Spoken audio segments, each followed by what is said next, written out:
Дурут, салам. Как вы поживаете? Мне очень хорошо. Ну хорошо. Welcome to my series on Smesh.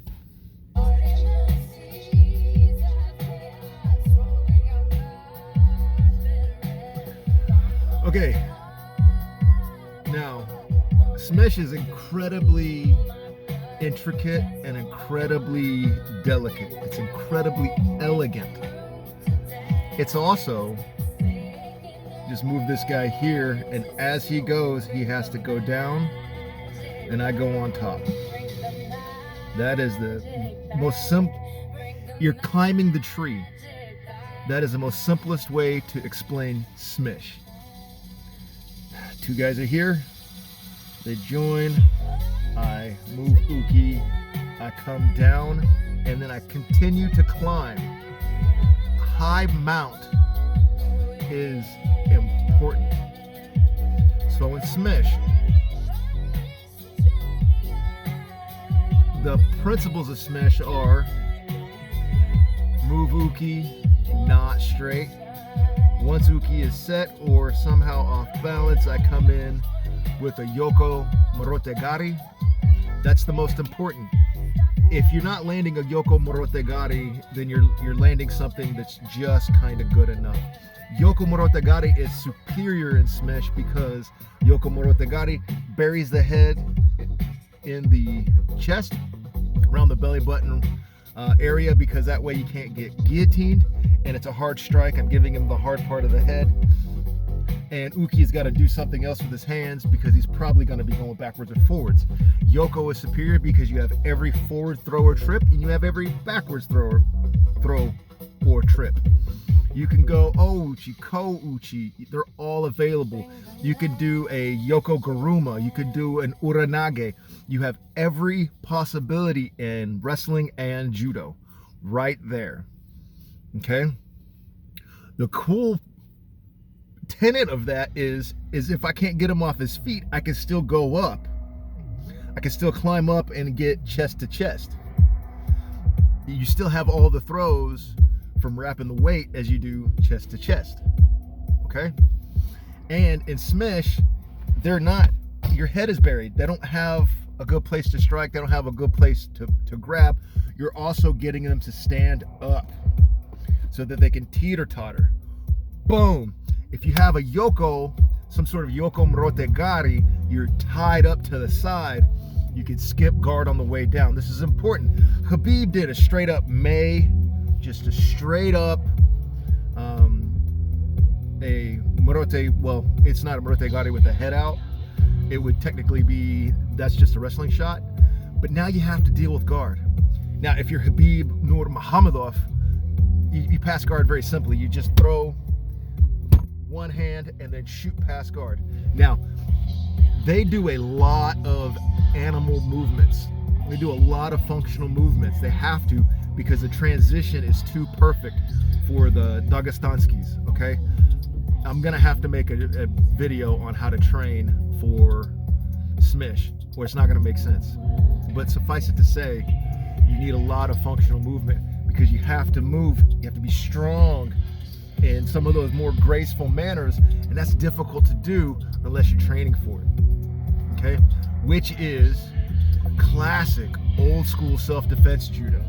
This isn't sport judo. You had to have learned it 30 years ago. Apparently they took all this out.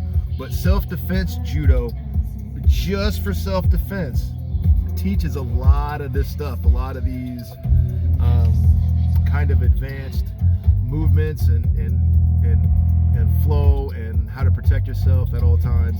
Sport judo is just grip and rip. How am I going to grab them and then go for the biggest arc on the biggest throw for the most points? And it's a disservice to judo, bro. Now, I'm glad they have sport judo, but the way they're making stuff illegal, they're trying to take the wrestling out of it. And it's like, why are you letting Sambo be the greatest fighting system in the world?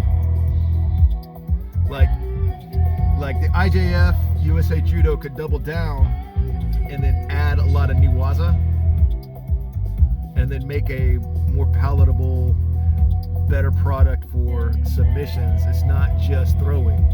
If you want to create sport judo and call it Nage no Waza, then we can do judo Nage no Waza.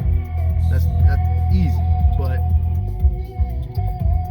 watering judo down is a disservice to judokas, because you know the brand of a judo black belt is a superior black belt. Everybody, whoa, shit, judo black belt. You can get a karate black belt. I could get one out of a Cracker Jack box, okay? Now, a black belt taekwondo, that's a little bit, you're kind of wushu, okay. Those are more respected and legitimate because they're not already watered down. You're doing to judo what karate did to itself. Watered it down to the point where people think that demoing high kicks is advanced martial arts. Hey, bro, you're good at one thing, dude. Okay? The reason why I say that is because you can see very, very, very easy that the Dagestansky's are good at the things, all of the things. They got superior training. Abdulmanap Nurmagomedov, the old school judo that he put in and the wrestling that he put into his sambo package is the most elite in the world. Now you're here, Yoko. You've tied him up, you've tripped him forward, okay? From your back, you roll over, you take the back.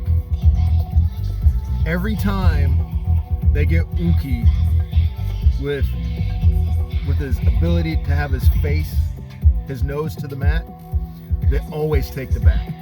Every time uki goes and lands on his back, they always pass guard on the way down. Okay? This is important. And so right now, you know what this will be? This will just be the principles of Smesh. Okay? That's what this video will be. Principles of Smesh.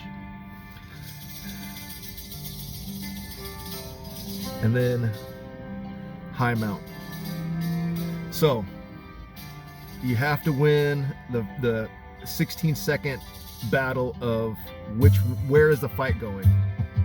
I determine the location is going this way. Then you shoot in, get Yoko Morotegari, okay? Because you can go for Uchimata out of Morote. Like the saves are endless. Sukui Nage, like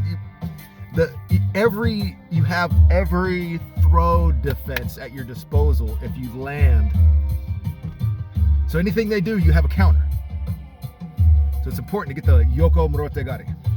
Boom, Yoko on the side, and then you climb up. You're trying to establish a more dominant position. You start in with normal mount, you go to high mount, you go to S mount, and then you attack from Sankaku. Okay? That's the progression. You can get an uregarami while you're passing guard. It doesn't matter where you get it. So don't think that I gotta go to Sankaku just because that's the formula. No. Those are your reads. Those are your progressions. Alright.